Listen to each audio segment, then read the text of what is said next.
Hey everyone, welcome back. So this weekend I made top 4 at my locals monthly hat tournament.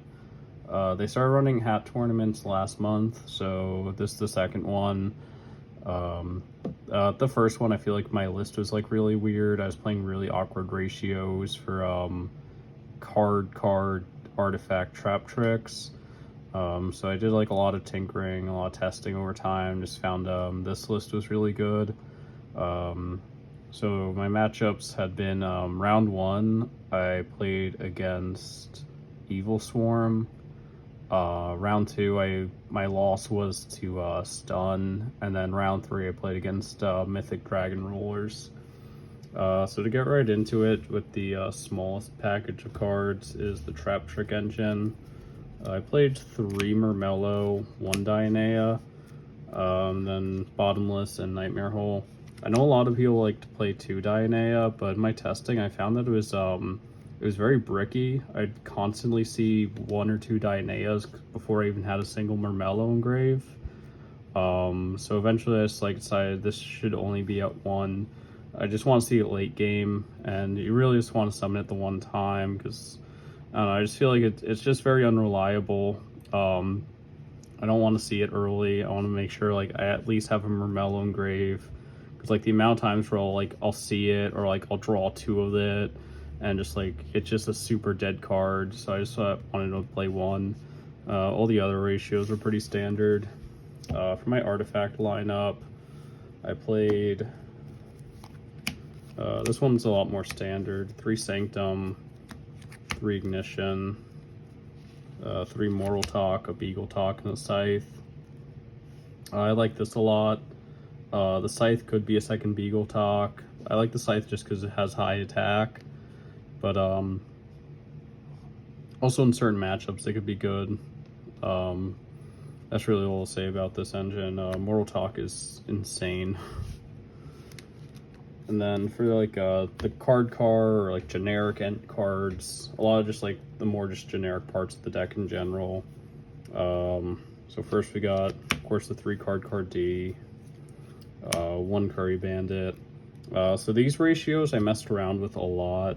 Initially I was playing 3 and 3, but then I just found I had too many normal summons, and I'd keep seeing them late game when it's just like, I don't want to summon card D because I want to attack. I didn't want to summon Curry Bandit because I wanted to just normal summon something else. I really like Curry Bandit a lot though. Like, I feel like this can be like this. These are very interchangeable, because you're playing Call of the Haunted in this deck. You can play Soul Charge, but I just had like too many problems with Soul Charge. I was just found like I had to hold on to it for like way too long, because this deck doesn't like, if you're not playing like 3 Curry Bandits, this deck doesn't really fill its grave very fast. So more often than not, it's just like you're just holding Soul Charge, wishing it was something else, and then by the time you can use it, your life points are like really low, and it's not even any good.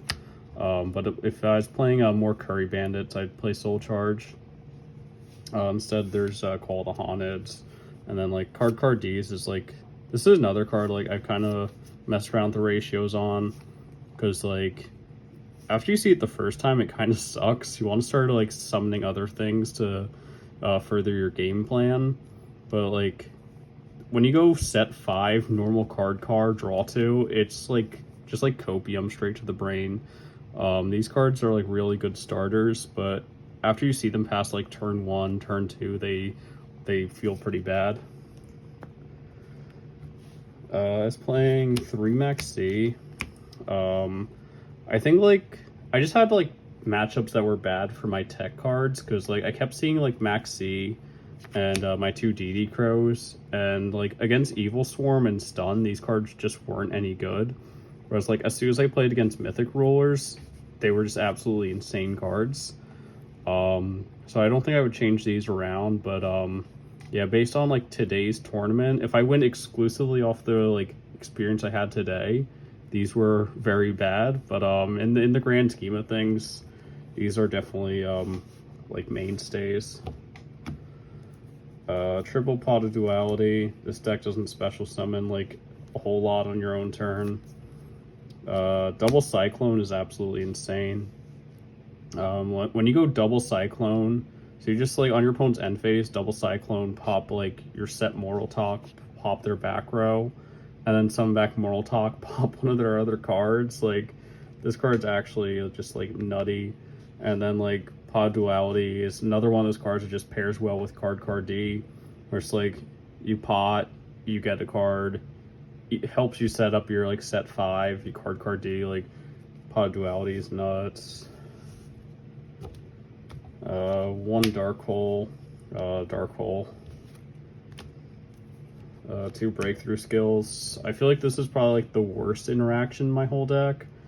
I don't think I've played 2 tournaments, and I feel like I've barely used this card. Typically when I see it, it's just like I don't even want to use it. I'd rather use like another card that like removes the monster instead. I feel like very indifferent towards. I think this is another card where it's like if I was playing more Curry Bandits and it's like I'm milling these, setting my grave up with them, these would be good. But I think with like less Curry Bandits, I feel like these could just be something else. 1 Soul Morning, card's nuts. 1 Torrential, because the card's nuts. 1 Compulse, I don't know, card's nuts. And best card in the deck, Call of the Haunted. This is another, like, there's just so many reasons I wish I was playing more Curry Bandits in this deck. Call of the Haunted, if I was playing Soul Charge, they'd be staying with the Curry Bandits. But Call of the Haunted, like, I feel like this is the best card in the whole deck. Because you just, like, you fill up your grave with, like, just interacting with your opponent enough. And then, like, once you start going, like, Call of the Haunted, bring back Mellow, Moral Talk, and you're just, like, popping stuff left and right. It's, like, you just get so much value off these Call of the Haunteds. Yeah, I think, like, these would be even better. Like, I really think I should, like, I want to mess with the ratios on Curry Bandit, because, like, there's just so much, like, you're pulling stuff out of the grave. And it would just make the deck a lot better if I was just playing more Curry Bandits. So onto the side deck, we've got the last DD Crow, Mind Con, Transmigration Prophecy. This card I'm kind of iffy on. At first I was playing, like, I was main decking the 2 DD Crows and playing the Transmigration Prophecy without the third DD Crow, but then I made room. So I might eventually cut this for something else since I'm playing 3 Crows. Then we're playing 2 more Trap Holes. These are just for different matchups. Like, these were like Dragon Ruler, Go Big stuff. And it's just for decks that set monsters more. 2 Deep Prisons, it's for hands primarily. But it was good today when I was playing against the stun deck, or when I was also playing against Dragon Rulers, just because, like, they would summon the guy, they would attack, and then you just deep prison a Dragon Ruler. It's just really good. 2 Black Horns.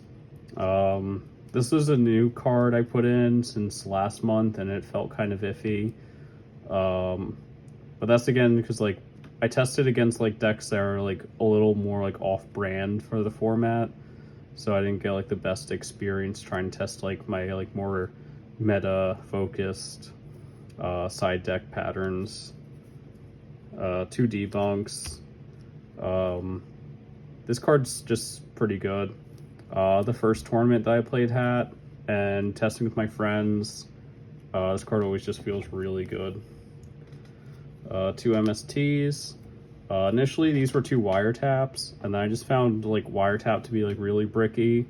Like, more, like, I played, like, games where it's just, like, I'd see the wiretaps and just, like, I don't know, I just wish there was something else, you know? Like, if my opponent, like, wiretap requires my opponent to interact, whereas MST is just get that shit out of here. And then finally 2 Nox. These are also for hands and flip decks.